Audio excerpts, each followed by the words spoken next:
എല്ലാവർക്കും സുഖമാണല്ലോ. ഇതുവരെയുള്ള അപ്ഡേറ്റ്സും അതേപോലെ തന്നെ മുന്നോട്ടുള്ള കാര്യങ്ങൾ എന്തൊക്കെയാണെന്നുള്ളതും പിന്നെ നിങ്ങൾ പലരും കണ്ടിട്ടുണ്ടാവും. എൻ്റെ പേരിൽ എൻ്റെ പോസ്റ്റ് ഇങ്ങനെ പല ആൾക്കാരും ഷെയർ ചെയ്യുന്നുണ്ട്. ചാരിറ്റീൻ്റെ ആൾക്കാരൊക്കെ കുറേ ഇങ്ങനെ ഷെയർ ചെയ്യുന്നത് നിങ്ങൾ പലരും കണ്ടിട്ടുണ്ടാവും. അപ്പോൾ അതിനെക്കുറിച്ചൊക്കെ പറയാനാണ് ഇന്നിപ്പോൾ വീഡിയോ ചെയ്യുന്നത്. അപ്പോൾ ഫസ്റ്റ് ഇതുവരെയുള്ള ട്രീറ്റ്മെൻറ്റിൻ്റെ കാര്യങ്ങൾ പറഞ്ഞുതരാം. ഇതുവരെ എനിക്ക് ഒരു ട്രീറ്റ്മെൻറ്റ് സ്റ്റാർട്ട് ചെയ്തിട്ടില്ല. ടെസ്റ്റുകൾ മാത്രമേ നടന്നുകൊണ്ടിരിക്കുന്നുള്ളൂ. അപ്പം ഹെമറ്റോളജി വിഭാഗത്തിലുള്ള ഏകദേശം ടെസ്റ്റുകളൊക്കെ പൂർത്തിയായി. ഇനി അവർക്ക് ട്രീറ്റ്മെൻറ്റ് സ്റ്റാർട്ട് ചെയ്യണമെങ്കിൽ ഗാസ്ട്രോളജിയും അതേപോലെ ബാക്കിയുള്ള റമറ്റോളജി പിന്നെ ട്രോമ സർജൻ, അപ്പം ഇവരെ മൂന്നാളെയും കൺസൾട്ടേഷൻ ചെയ്തതിന് ശേഷമാണ് ഹെമറ്റോളജിയിൽ നിന്ന് അവർ ട്രീറ്റ്മെൻറ്റ് എന്താണെന്നുള്ളത് ഇനി പറയുക. ട്രീറ്റ്മെൻറ്റ് അവർ പറയുന്ന ട്രീറ്റ്മെൻറ്റ് ഒന്ന് ആൻറ്റിപ്ലേറ്റ്ലെറ്റ്സ് ഒക്കെ സ്റ്റാർട്ട് ചെയ്യണം. പിന്നെ ആൻറ്റിപ്ലേറ്റ്ലെറ്റ്സ് സ്റ്റാർട്ട് ചെയ്യുന്നതിൻ്റെ കൂടെ തന്നെ ബ്ലീഡിങ് ആവാണ്ടിരിക്കാനുള്ള കാര്യങ്ങളും ചെയ്യണം. അപ്പോൾ ഇതാണ് അവരുടെ ഭാഗത്തു നിന്ന് അവർ ഫസ്റ്റ് ചെയ്യാൻ ഉദ്ദേശിക്കുന്നത്. അത് ചെയ്ത് ബ്ലഡ് ട്രാൻസ്ഫ്യൂഷനൊക്കെ നടത്തി അതിൽ എന്തെങ്കിലും ഒരു മാറ്റങ്ങൾ സംഭവിക്കുകയാണെങ്കിൽ ബോൺ മാരോ ആസ്പിരേഷന് അവർ ചെയ്യാൻ നോക്കും. ബോൺ മാരോ ആസ്പിരേഷൻ എന്ന് വെച്ച് കഴിഞ്ഞാൽ നമ്മളെ മജ്ജയിലുള്ള നീര് ബയോപ്സിക്ക് അയക്കുന്നതാണ് ബോൺ മാരോ ആസ്പിരേഷൻ. അപ്പം അതിന് അവർ ചെയ്യാൻ പറ്റുമെന്ന് ശ്രമിക്കും. കാരണം കാർഡിയോളജീൻ്റെ ഭാഗത്തുനിന്നും പൾമനോളജീൻ്റെ ഭാഗത്തുനിന്നും പ്രത്യേകിച്ച് ഒന്നും ചെയ്യാനില്ല. സർജറി ഒന്നും പോസിബിൾ അല്ല. ലൈഫ് ലോങ് ഓക്സിജൻ വെക്കുക. നൈറ്റ് കിടക്കുന്ന സമയത്ത് CPAPും ഓക്സിജനും സപ്പോർട്ട് ചെയ്ത് വെക്കുക. അപ്പോൾ അതാണ് പൾമനോളജീൻ്റെ ഭാഗത്ത് നിന്നിട്ടുള്ള കാര്യങ്ങൾ. പിന്നെ ഇൻഹേലേഴ്സൊക്കെ യൂസ് ചെയ്യുക, അത് തന്നെയാണ് അവർ പറയുന്നത്. കാർഡിയോളജിസ്റ്റിൻ്റെ ഭാഗത്തുനിന്ന് ആൻറ്റിപ്ലേറ്റ്ലെറ്റ്സ് എടുക്കണം എന്ന് തന്നെയാണ് പറയുന്നത്. ആൻറ്റിപ്ലേറ്റ്ലെറ്റ്സ് മീൻസ് എക്കോസ്പെരിന് സ്റ്റോപ്പ് ചെയ്യാൻ പാടില്ല. പിന്നെ അവർ വേറെ എന്തോ ഒരു മെഡിസിൻ കൂടി പറഞ്ഞിട്ടുണ്ട്. അപ്പോൾ അതൊന്നും സ്റ്റാർട്ട് ചെയ്തിട്ടില്ല. ഇപ്പം നിലവിൽ ഇങ്ങനെ പറഞ്ഞിട്ടുണ്ടെന്നേ ഉള്ളൂ. പിന്നെ ഗൈനക്കിൻ്റെ ഏകദേശം കാര്യങ്ങൾ ഇന്ന് അറിഞ്ഞു. ഗൈനക്കിൻ്റെ അവർ പറഞ്ഞത് സർജറി ചെയ്യാൻ പറ്റുന്ന കാര്യത്തിൽ അവർക്ക് ഉറപ്പൊന്നും പറയാൻ പറ്റില്ല.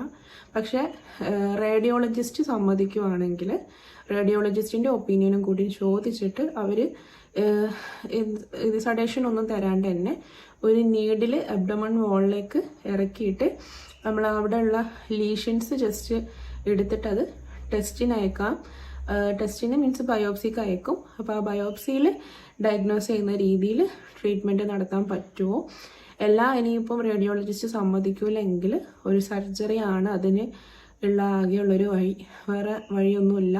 പിന്നെ ഹോർമോണൽ ടാബ്ലറ്റ്സും പിന്നെ ഇതേപോലെ തന്നെ സ്റ്റിറോയിഡ്സൊക്കെ തന്നു കഴിഞ്ഞാൽ ഇപ്പോൾ ഉള്ള ക്ലോട്ടിംഗ് ഒക്കെ കുറച്ചും കൂടി കൂടും. അപ്പം രണ്ടും ഓപ്പോസിറ്റ് റിയാക്ഷൻസ് വരുന്നത് കൊണ്ട് തന്നെ അവരുടെ ഭാഗത്തുനിന്നും മെഡിസിനായിട്ടൊന്നും സ്റ്റാർട്ട് ചെയ്യാൻ പറ്റില്ല. ഈ ഒരു ഓപ്ഷൻ മാത്രമേ ഉള്ളൂ. അപ്പോൾ അതിന് 16-ാം തീയതി ആണ് അപ്പോയിൻമെൻറ്റ് തന്നിട്ടുള്ളത്. റേഡിയോളജിസ്റ്റിൻ്റെ അടുത്ത് സംസാരിച്ചിട്ട് 16-ാം തീയതി വന്നു കഴിഞ്ഞാൽ അവരുടെ ഡിസിഷൻ അവർ പറയും. അപ്പം സർജറി ചെയ്ത് കഴിഞ്ഞാലുള്ള റിസ്ക് ഉള്ളത് കൊണ്ടാണ് അവർക്ക് പേടി. മീൻസ് ന്യൂറോളജിസ്റ്റിൻ്റെ ഭാഗത്തുനിന്ന് പറഞ്ഞിട്ടുണ്ടായിരുന്നു സ്പൈനൽ അനസ്തീഷ്യ തന്നു കഴിഞ്ഞാൽ സ്ട്രോക്ക് വരാനുള്ള ചാൻസ് ഇപ്പോഴത്തെ അവസ്ഥയിൽ വളരെ കൂടുതലാണ്. പിന്നെ ജനറൽ അനസ്തീഷ്യ ഒരു കാരണവശാലും തരാൻ പറ്റത്തില്ല. ഓൾറെഡി PAH ഉള്ളതുകൊണ്ടും ഓക്സിജൻ പ്രോബ്ലം ഉള്ളതുകൊണ്ടൊക്കെ. അപ്പോൾ ആ ഒരു കാര്യം അങ്ങനെ ഒരു ചെറിയ ഇവാലുവേഷനിൽ അവിടെ വെച്ചിട്ടുണ്ട്. പിന്നെ അതിന് ലീഷൻസ് ക്യാൻസറസിൻ്റെ ആണെങ്കിൽ പിന്നെ കീമോൻ്റെ ബാക്കിയുള്ള കാര്യങ്ങളൊക്കെ അവർ ആ രീതിയിൽ ഓങ്കോളജി റെഫർ ചെയ്തിട്ട് ഓങ്കോളജി വൈസിൽ നോക്കും എന്നൊക്കെ പറഞ്ഞിട്ടുണ്ട്. ഓൾറെഡി ഇപ്പം ലെഫ്റ്റ് ഓവറിയിൽ മൾട്ടിപ്പിൾ സിസ്റ്റും റൈറ്റ് ഓവറിയിൽ സിംഗിൾ സിസ്റ്റും ഉണ്ട്. അപ്പോൾ ആ സിസ്റ്റം എന്തിൻ്റെയാണെന്ന് നോക്കുകയാണെങ്കിൽ പോലും ഇതേപോലെ ലാപ്രോസ്കോപ്പിക്കോ എന്തെങ്കിലുമൊക്കെ ചെയ്തിട്ട് അത് ടെസ്റ്റിനെടുത്ത് അയച്ചാൽ മാത്രമേ മനസ്സിലാവുള്ളൂ.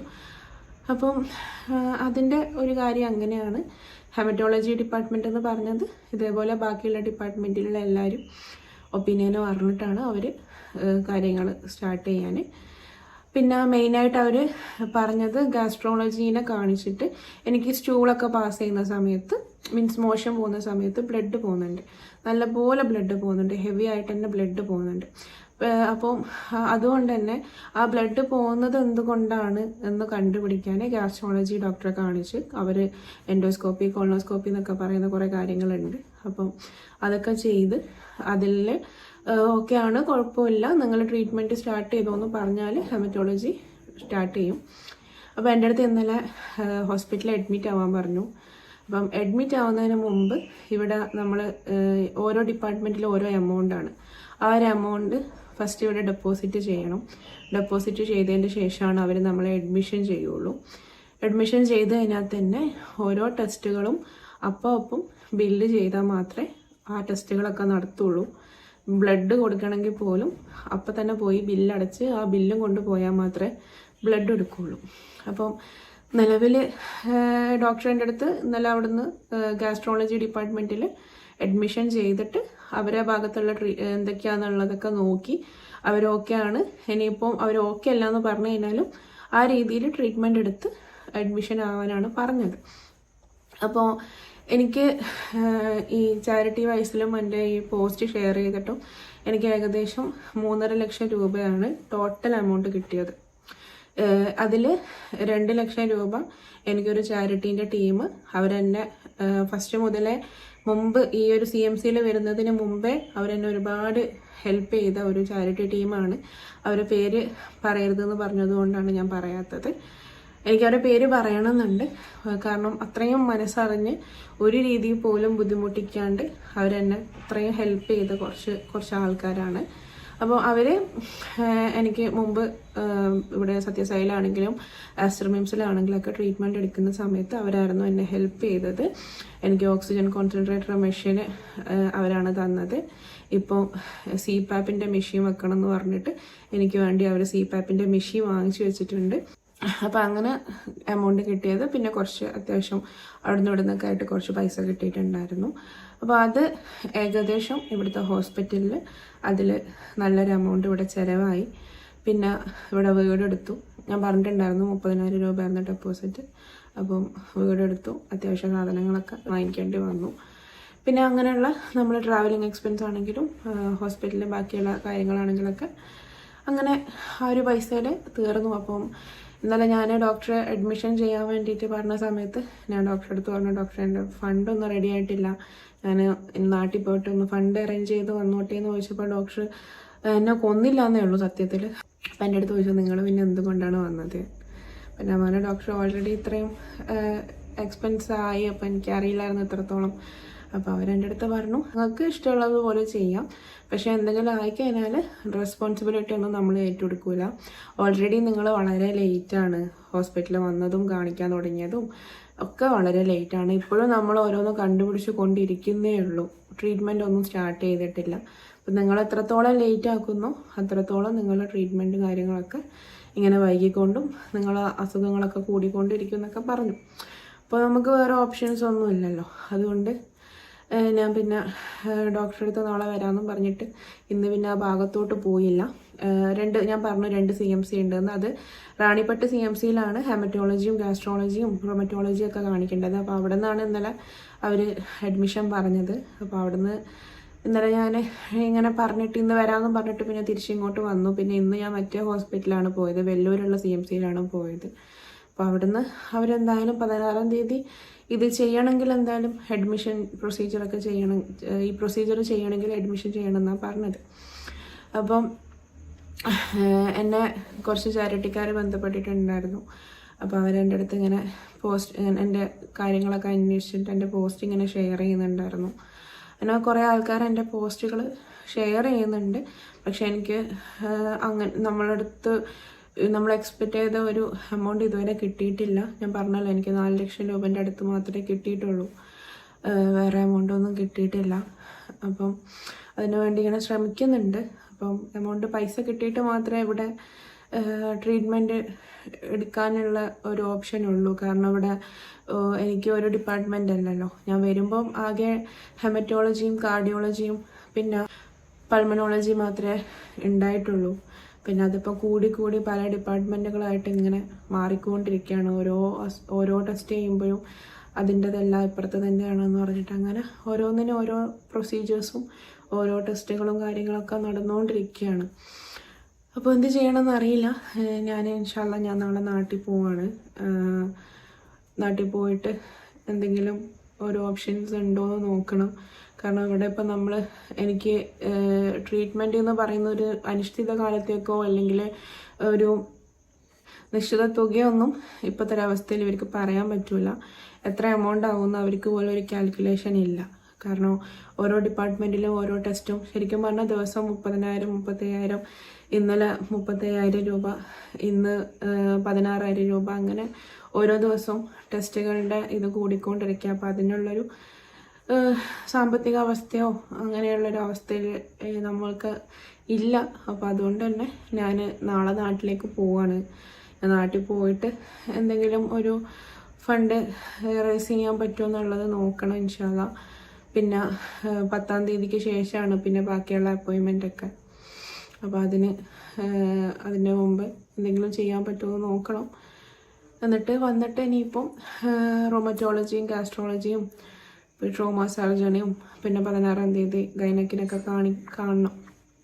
അപ്പോൾ ഇതാണ് ഇപ്പോൾ നിലവിലുള്ള അവസ്ഥ. അപ്പോൾ എൻ്റെ പോസ്റ്റ് ഷെയർ ചെയ്യാൻ പറ്റുമെങ്കിലും നിങ്ങളും കൂടി ഒന്ന് ഷെയർ ചെയ്ത് ഹെൽപ്പ് ചെയ്ത് കഴിഞ്ഞാൽ എനിക്ക് അത് ഭയങ്കര ഉപകാരമായിരിക്കും. കാരണം എനിക്കിപ്പോൾ വേറെ ഓപ്ഷൻസ് ഒന്നുമില്ല. ഈ ഒരു ഓപ്ഷൻ മാത്രമേ ഇപ്പോൾ നിലവിലുള്ളൂ.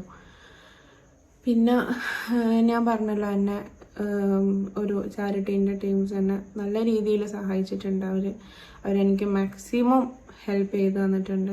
എൻ്റെ കാര്യങ്ങൾ അന്വേഷിച്ച് ഡോക്ടേഴ്സിൻ്റെ അടുത്ത് എൻ്റെ അസുഖ വിവരങ്ങൾ കറക്റ്റായിട്ട് അറിഞ്ഞിട്ടാണ് അവർ സഹായിച്ചത്. അവരുടെ മാക്സിമം എന്നെ സഹായിച്ചു.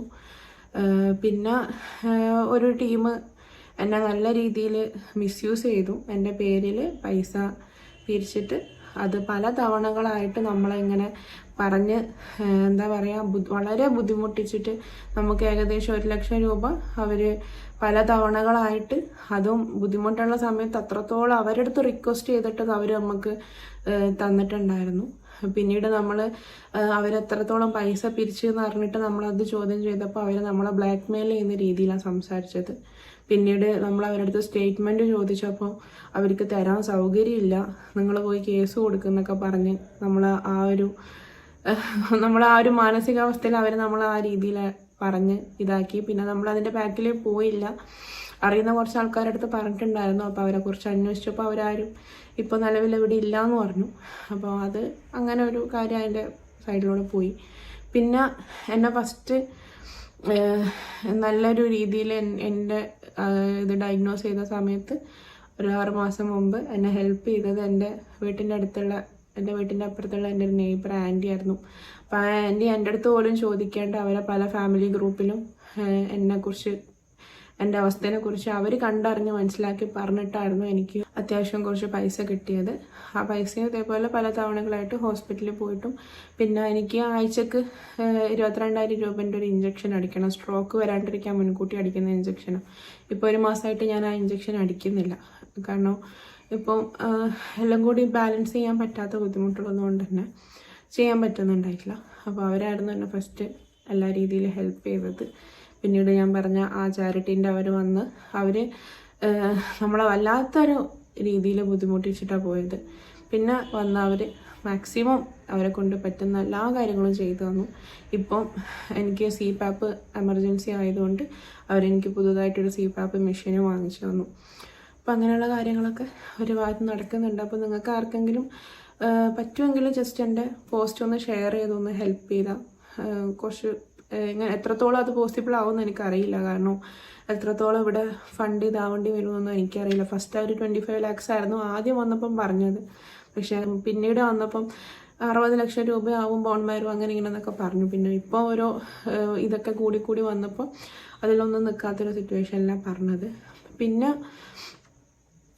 പിന്നെ ഈ PNHൻ്റെ ഒരു ഇഞ്ചക്ഷൻ ഉണ്ട്. ആ ഒരു ഇഞ്ചക്ഷൻ 28 കോടി രൂപയാണ് വരുന്നത്. അതൊന്നും പിന്നെ നമ്മളെ കൊണ്ട് ഇനിയിപ്പോൾ എത്ര ഇതാക്കിയാലും പറ്റാത്തൊരവസ്ഥയായതുകൊണ്ട് അതിനെക്കുറിച്ചൊന്നും പിന്നെ നമ്മൾ ആലോചിക്കേണ്ട ആവശ്യമില്ലല്ലോ. അത് യൂറോപ്പിൽ മാത്രം കിട്ടുന്ന ഒരു ഇഞ്ചക്ഷനാണ്. 28 കോടി രൂപയാണ് ആ ഒരു ഇഞ്ചക്ഷന് വരുന്നത്. ആ ഇഞ്ചക്ഷൻ അടിച്ച് സ്റ്റാർട്ട് ചെയ്താൽ തന്നെ 6 മാസം തുടർച്ചയോളം ആ ഇഞ്ചക്ഷൻ അടിക്കണം. പക്ഷെ എൻ്റെ ഒരു ഹെൽത്ത് വെച്ചിട്ട് ഒരു ഇഞ്ചക്ഷൻ ഡോസ് പോലും എനിക്ക് അടിക്കാൻ പറ്റത്തില്ല. അപ്പോൾ അതൊക്കെ ഒരു ഭാഗത്ത് നിൽക്കുന്നുണ്ട്. അപ്പം ഇതൊക്കെയാണ് ഇപ്പോൾ നിലവിലുള്ള കാര്യം. നാളെ എന്തായാലും ഞാൻ നാട്ടിൽ പോകും. പിന്നെ പറയാനുള്ളൊരു കാര്യം, ഇന്ന് ഞാൻ എൻ്റെ മുടി ഇങ്ങനെ ഭയങ്കര പെയിന്, തലയിൽ ചീർപ്പൊന്നും വെച്ച് വാരാനൊന്നും പറ്റുന്നില്ല. ഇങ്ങനെ പൊറ്റ പോലെ ഇങ്ങനെ അടന്ന് വരുന്നുണ്ട്. അപ്പോൾ ഇന്ന് ഞാൻ ഒരു പാർലറിൽ പോയി മുടി കളയാൻ വേണ്ടിയിട്ട്. അപ്പോൾ അവരാണെങ്കിൽ നോക്കിയപ്പം തലൻ്റെ ചില ഭാഗത്തു നിന്നൊക്കെ പൊട്ടിയിട്ട് ബ്ലഡ് വരുന്നുണ്ട്. അപ്പോൾ അവർ പറഞ്ഞു ഇപ്പം ഞാൻ നാട്ടിൽ പോവല്ലേ, നാട്ടിൽ പോയിട്ട് വന്നിട്ട് മുടിയൊക്കെ കളയാം, ഇപ്പം എന്തായാലും പോയിട്ട് വാന്ന് പറഞ്ഞു. പിന്നെ നോർമലി നമ്മൾ ക്യാപ്പ് ഇട്ടാൽ മതിയല്ലോ, പിന്നെ അങ്ങനെ അത്രയ്ക്ക് അങ്ങ് വിസിബിളായിട്ട് കാണൂല. അപ്പോൾ അത് ഇനിയിപ്പോൾ പോയി തിരിച്ചു വന്നിട്ട് ചെയ്യാം ഇൻഷാ അല്ലാ. അപ്പോൾ ഇതൊക്കെയാണ് കാര്യങ്ങൾ. നിങ്ങൾക്കെല്ലാം പറ്റുമെങ്കിൽ എൻ്റെ വീഡിയോസ് ഒന്ന് ഷെയർ ചെയ്ത് അത്യാവശ്യം എനിക്ക് വ്യൂസൊക്കെ കിട്ടുവാണെങ്കിൽ എനിക്ക് യൂട്യൂബിൽ നിന്ന് തന്നെ ഏൺ ചെയ്യാൻ പറ്റുമെന്ന് എനിക്ക് തോന്നുന്നു. ശരിക്കും പറഞ്ഞാൽ ഞാൻ യൂട്യൂബ് ചാനൽ തുടങ്ങിയത് തന്നെ എന്നെക്കൊണ്ട് പറ്റുന്ന കുറച്ച് കാര്യങ്ങൾ മറ്റുള്ളവരിലേക്ക് എത്തിക്കാനും അതേപോലെ എനിക്കൊരു ഏണിങ് ചെയ്യാൻ പറ്റുവാണെന്നെങ്കിൽ അതെനിക്കൊരു മെഡിസിൻ വാങ്ങിക്കുകയാണെങ്കിലും ഹെൽപ്ഫുൾ ആവും എന്ന് വിചാരിച്ചിട്ട് തന്നെയാണ് ഞാൻ യൂട്യൂബ് ചാനൽ തുടങ്ങിയത്. എൻ്റെ ചാനൽ മോണിറ്റൈസ് ആയി, പക്ഷെ എനിക്ക് ഫസ്റ്റത്തെ എമൗണ്ട് ഒന്നും കിട്ടിയിട്ടില്ല, കാരണം അത്രത്തോളമൊന്നും ആയിട്ടില്ല. ഓക്കെ, അപ്പോൾ അതൊക്കെയാണ് കാര്യങ്ങൾ. പിന്നെ കുറേ ആൾക്കാരെ യൂട്യൂബിൽ കണ്ടിട്ട് കോണ്ടാക്റ്റ് ഒക്കെ ചെയ്തിട്ടുണ്ടായിരുന്നു. സത്യം പറഞ്ഞാൽ സമയമില്ലാത്തതുകൊണ്ടാണ്. എല്ലാവരും എനിക്ക് ഓർമ്മയുണ്ട്, മെസ്സേജ് അയക്കുന്ന എല്ലാവരും എനിക്ക് ഓർമ്മയുണ്ട്. ഞാൻ അവർക്കൊക്കെ തിരിച്ച് പറ്റുന്ന പോലെയൊക്കെ അവരെക്കുറിച്ച് അന്വേഷിക്കലുണ്ട്. പിന്നെ ഇന്നിപ്പോൾ ആണെങ്കിൽ ഞാൻ ബ്രെയിനിൻ്റെ പ്ലെയിൻ CTയും നെക്കിൻ്റെ ആൻജിയോഗ്രാമൊക്കെ കഴിഞ്ഞിട്ട് ഇപ്പോഴാണ് വീട്ടിലെത്തിയത്. ന്യൂറോളജിനെ കാണിച്ചപ്പം ബ്ലഡ് വെസൽസ് ഒക്കെ ചെറുതായിട്ട് ക്ലോട്ടിങ് ഉണ്ടെന്നൊക്കെ പറഞ്ഞിരുന്നു. അപ്പോൾ അതുകൊണ്ട് ബ്രെയിനിൽ CTയും പിന്നെ നെക്കിൻ്റെ അതൊക്കെ ആൻജിയോഗ്രാമൊക്കെ ചെയ്തിട്ട് ആകെ അങ്ങനെ ഫുള്ള് ഇങ്ങനെ അവസ്ഥയിൽ വന്നിട്ടിരിക്കുന്ന. അപ്പോൾ ഇതൊക്കെയാണ് കാര്യങ്ങൾ. അപ്പം വീഡിയോസ് കാണുന്ന എല്ലാവർക്കും ഒരുപാട് താങ്ക്സ്, സപ്പോർട്ട് ചെയ്യുന്ന എല്ലാവർക്കും താങ്ക്സ്. അപ്പം ഇൻഷാ അല്ലാ അപ്പം നാട്ടിലെത്തിയിട്ട് ബാക്കിയുള്ള വീഡിയോ ചെയ്യാം. ഓക്കെ, ഇൻഷാ അല്ലാ.